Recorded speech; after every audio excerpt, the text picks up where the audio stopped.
Hello बच्चों, आज का हमारा यूनिट सेकंड सॉल्यूशन का लास्ट टॉपिक है solubility of solid and gases in liquid. Okay, कि किसी भी लिक्विड में अगर हम सॉलिड को डिसॉल्व करें या लिक्विड को डिसॉल्व करें तो उसकी सॉल्युबिलिटी पर क्या इफेक्ट पड़ता है, सॉल्युबिलिटी क्या होती है।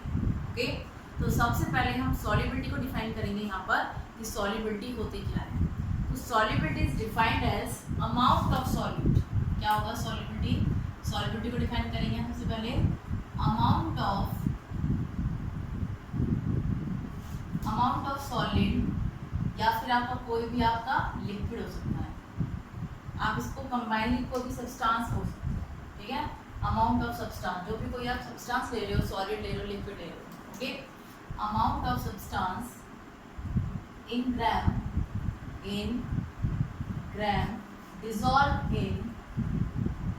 dissolve in 100 gram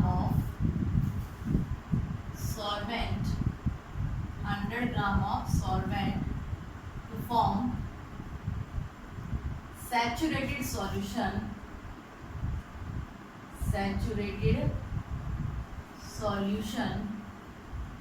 at a given temperature,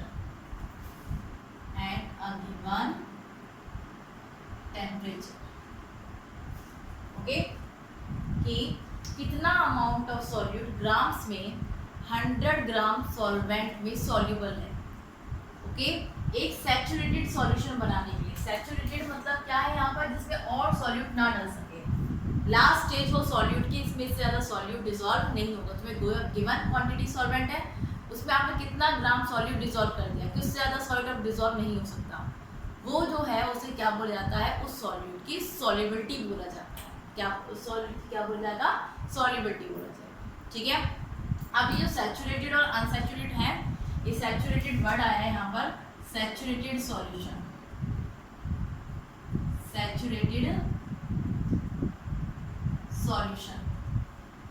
saturated solutions क्या होते हैं? सैचुरेटेड सॉल्यूशन वो सॉल्यूशन होते हैं जिनमें हम और ज़्यादा सॉल्यूट डिसॉल्व नहीं कर सकते। Okay, solution in which no more solute can be dissolve. Okay, solutions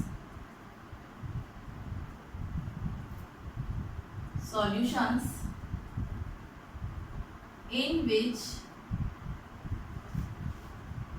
no more solute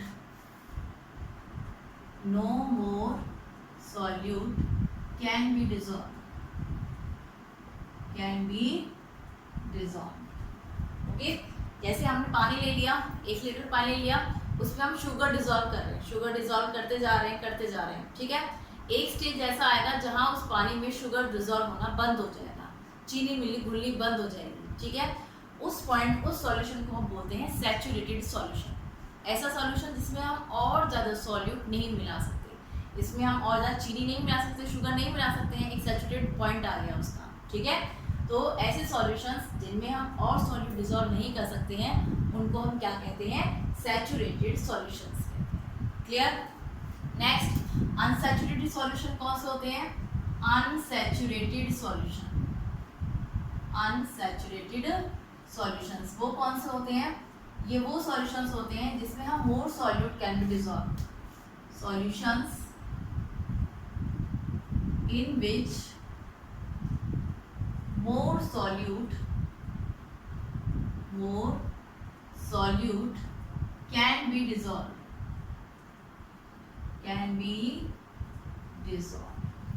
okay. जैसे मान लीजिए हमने पानी लिया, वाटर लिया, उसमें हमने शुगर डिसॉल्व करना स्टार्ट किया, एक टाइम पे हमने छोड़ दिया, पर ये नहीं कि इसमें शुगर डिसॉल्व होना बंद हो गया, उसमें और शुगर डिसॉल्व हो सकता है। उस सॉल्यूशन को हम क्या बोलेंगे, सैचुरेटेड अनसैचुरेटेड सॉल्यूशन बोलेंगे। इसमें और डिसॉल्व हो सकता है सॉल्यूट, उस सॉल्यूशन को हम अनसैचुरेटेड सॉल्यूशन बोलते हैं, ठीक है। और इसमें और डिसॉल्व नहीं हो सकता है सॉल्यूट, उनको हम बोलेंगे सैचुरेटेड सॉल्यूशन। क्लियर? अब नेक्स्ट है कि कौन कौन से फैक्टर्स हैं जो सॉल्युबिलिटी को इफेक्ट करते हैं, ठीक है। Solubility of solid and gases in liquid को कौन कौन से फैक्टर्स इफेक्ट करते हैं? तो वो फैक्टर्स कौन कौन से हैं? फैक्टर्स, फर्स्ट इज सबसे पहला है आपका nature, nature of solute and solvent, solute and solvent. Okay, second is your temperature, second is temperature and third and last is pressure, this is pressure. तो ये 3 फैक्टर्स हैं जो सॉल्युबिलिटी को effect करते हैं, हम पर प्रभाव डालते हैं। ओके, नेचर है सॉल्यूट एंड सॉल्वेंट का, टेम्परेचर एंड प्रेशर। तो सबसे पहले हम फर्स्ट पॉइंट के साथ चलते हैं, nature of solute and solvent. Okay, first point is nature of solute and solvent.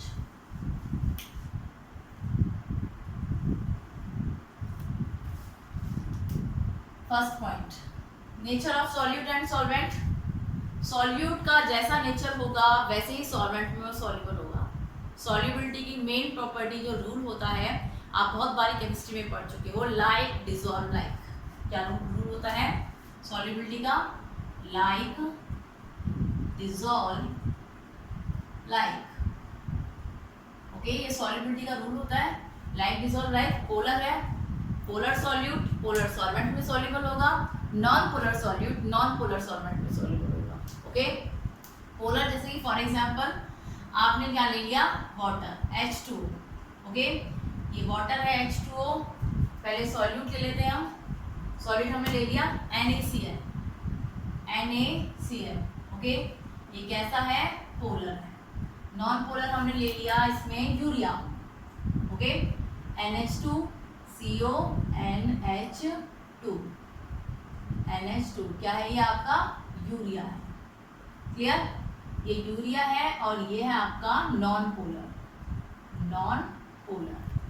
Clear, किसमें सॉल्युबल होगा, पोलर, पोलर सॉल्वेंट में सॉल्युबल होगा। ये तो हो गया आपका सॉल्यूट, ये क्या है आपका सॉल्यूट। ठीक है, सॉल्वेंट क्या होगा इसका, H2O वाटर। ये भी कैसा होता है, पोलर होता है। कैसा होता है ये, पोलर। ठीक है, ये हो गया आपका सॉल्वेंट और ये क्या है आपका, पोलर है। नॉन पोलर सॉल्वेंट में होगा, फॉर एग्जांपल के लिए बेंजीन। ओके, ये भी क्या है आपका, नॉन पोलर है, नॉन पोलर। ओके, ये आपका नॉन पोलर है, ये पोलर है और ये non polar. Clear, polar solute polar solvent में सॉल्युबल होगा, non polar solute non polar solvent में सॉल्युबल होगा। क्लियर, ठीक है। तो जैसा आपका सॉल्यूट का नेचर होगा, सॉल्वेंट का नेचर भी वैसा ही होना चाहिए। सॉल्यूट आपका सॉल्यूट पोलर है तो सॉल्वेंट भी पोलर होना चाहिए, सॉल्यूट नॉन पोलर है तो सॉल्वेंट भी आपका नॉन पोलर होना चाहिए। ठीक है जी, तो ये हो गया आपका first point, nature of solute and solvent. ठीक है, सेकंड आ जाते हैं हम temperature. Second is your temperature. Temperature का क्या इफेक्ट पड़ता है सॉल्युबिलिटी पर? सेकेंड पॉइंट है आपका टेम्परेचर। टेम्परेचर का इफेक्ट रिएक्शन की टाइप पर डिपेंड करता है कि रिएक्शन आपकी कौन सी टाइप की है। ओके, एंडोथर्मिक है, एंडोथर्मिक या फिर एक्सोथर्मिक।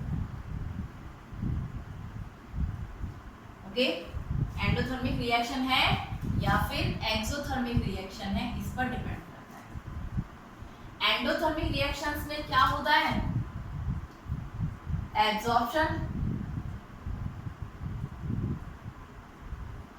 हीट क्या होती है, एब्जॉर्ब होती है। यहाँ पर क्या होती है, हीट इवॉल्व होती है। ओके, यहाँ पर एब्जॉर्ब होती है और यहाँ पर इवॉल्व होती है। अब एब्जॉर्ब होती है, इवॉल्व होती है, इसमें क्या होगा कि टेम्परेचर बढ़ने के साथ जो आपकी एंडोथर्मिक रिएक्शंस होंगी उनमें टेम्परेचर बढ़ने के साथ साथ सॉल्युबिलिटी भी इंक्रीज होती है। ठीक है, तो क्या लिखोगे आप इसमें, solubility increases with increase in temperature. Solubility increases with increase in temperature. Okay, solubility decreases with increase in temperature। देखिए एंडोथर्मिक में हीट एब्जॉर्ब होती है, हीट क्या होती है, एब्जॉर्ब होती है। हीट एब्जॉर्ब हो रही है तो ये हीट लेता है, हीट लेगा, टेम्परेचर गेन करेगा और सॉल्युबिलिटी क्या होगी इसके साथ साथ इंक्रीज होती जाएगी, ठीक है। एक्सोथर्मिक्स में हीट इवॉल्व होती है, रिलीज होती है, पहले से ही इतना टेम्परेचर बढ़ा हुआ है और हम टेम्परेचर बढ़ाएंगे तो सॉल्युबिलिटी आपकी डिक्रीज हो जाएगी, ठीक है। तो एंडोथर्मिक रिएक्शन में सॉल्युबिलिटी टेम्परेचर के साथ इंक्रीज होती है, बट एक्सोथर्मिक रिएक्शन में टेम्परेचर इंक्रीज होने के साथ सॉल्युबिलिटी डिक्रीज होती है। क्लियर? तो ये हो गया आपका नेक्स्ट टेम्परेचर का इफेक्ट हो गया। Clear? And last and most important is pressure. Last क्या है आपका, प्रेशर का इफेक्ट। ओके, प्रेशर का जो इफेक्ट है वो सॉलिड जो है soluble in liquids, solubility of solid in liquid, कि जब लिक्विड में सॉलिड डिसॉल्व है तो प्रेशर का कोई खास इफेक्ट नहीं होता है। कौन सी कंडीशन में, कि जब किसी भी लिक्विड में सॉलिड डिसॉल्व है, सॉल्यूट क्या है आपका, सॉलिड है, तो टेम्परेचर प्रेशर का कोई खास इफेक्ट नहीं होता है। बट अगर किसी लिक्विड में गैस डिसॉल्व है, क्या डिसॉल्व है, गैस, तो प्रेशर का बहुत इफेक्ट होता है, प्रेशर का मेन इफेक्ट होता है, ठीक है। तो ये जो प्रेशर का इफेक्ट है इसको हम हेनरीज लॉ भी बोलते हैं। क्या बोलते हैं इसको हम, Henry's law, Henry's law. Okay, क्या याद रखना है इसमें आपको, कि जब कोई सॉलिड किसी लिक्विड में डिसॉल्व होगा तो उसका टेम्परेचर, उसका प्रेशर का उसके ऊपर कोई खास इफेक्ट नहीं होगा। बट अगर कोई गैस लिक्विड में प्रेजेंट है तो प्रेशर का बहुत इफेक्ट होता है, ठीक है। क्या इफेक्ट है वो हम देखते हैं हेनरीज लॉ के अकॉर्डिंग। तो हेनरीज लॉ क्या कहता है, अकॉर्डिंग टू दिस लॉ, कि किसी भी गैस का जो अमाउंट है, amount of gas dissolve in A solution, okay, क्या आएगा, amount of a gas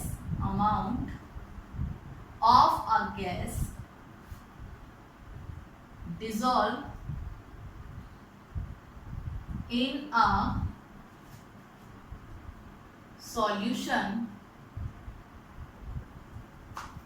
a solution, या लिक्विड कह लो, in a liquid is directly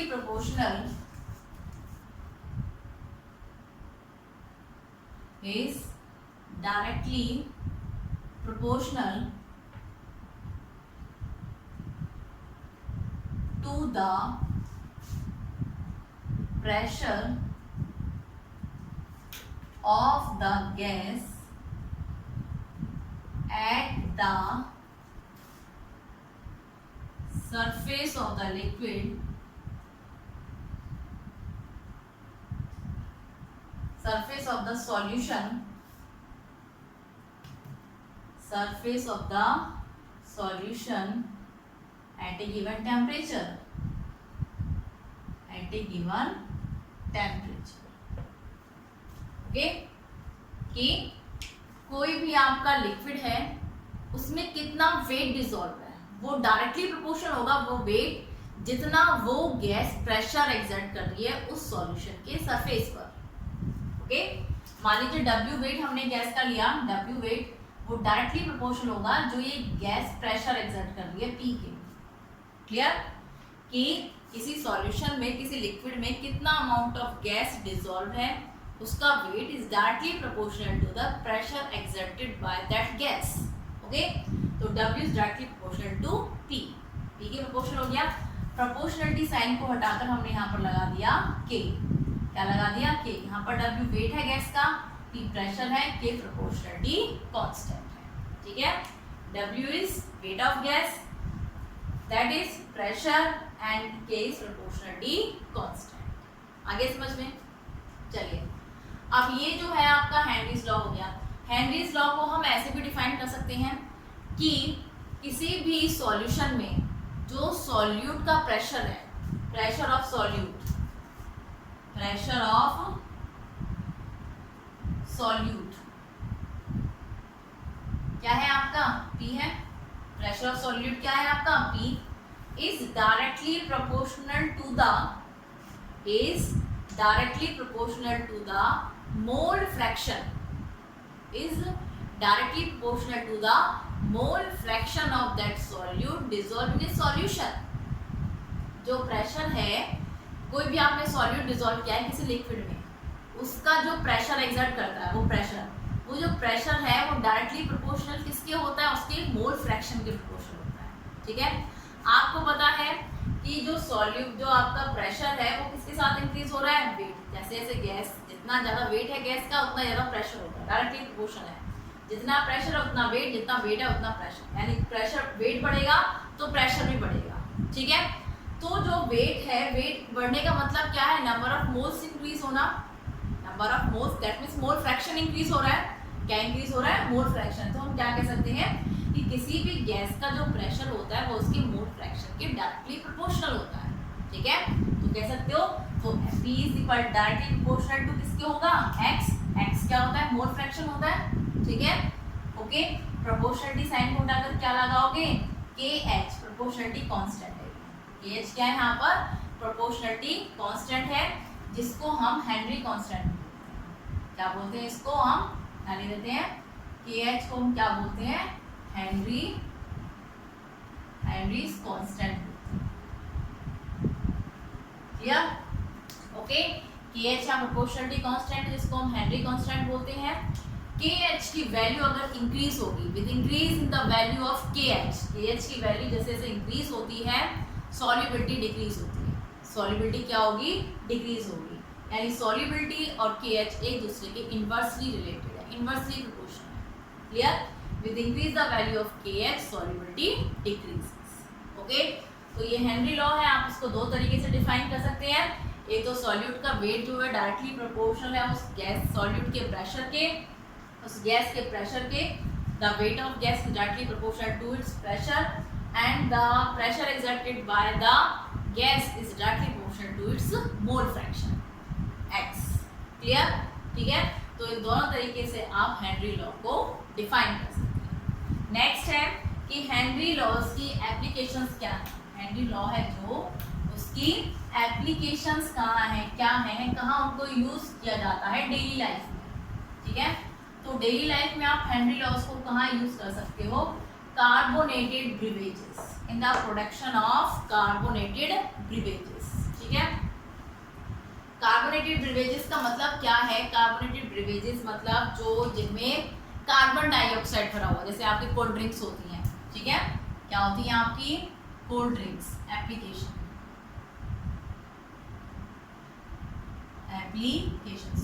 cold drinks हो गई आपकी, सोडा वाटर बोतल हो गई। ठीक है, तो इनमें क्या होता है, कोल्ड ड्रिंक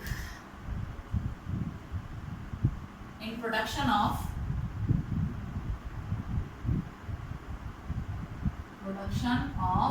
कोल्ड। ठीक है, चलिए in production of cold drink हम क्या देखते हैं, देखो भाई, चलो एक कोल्ड ड्रिंक की बोतल बनाते हैं।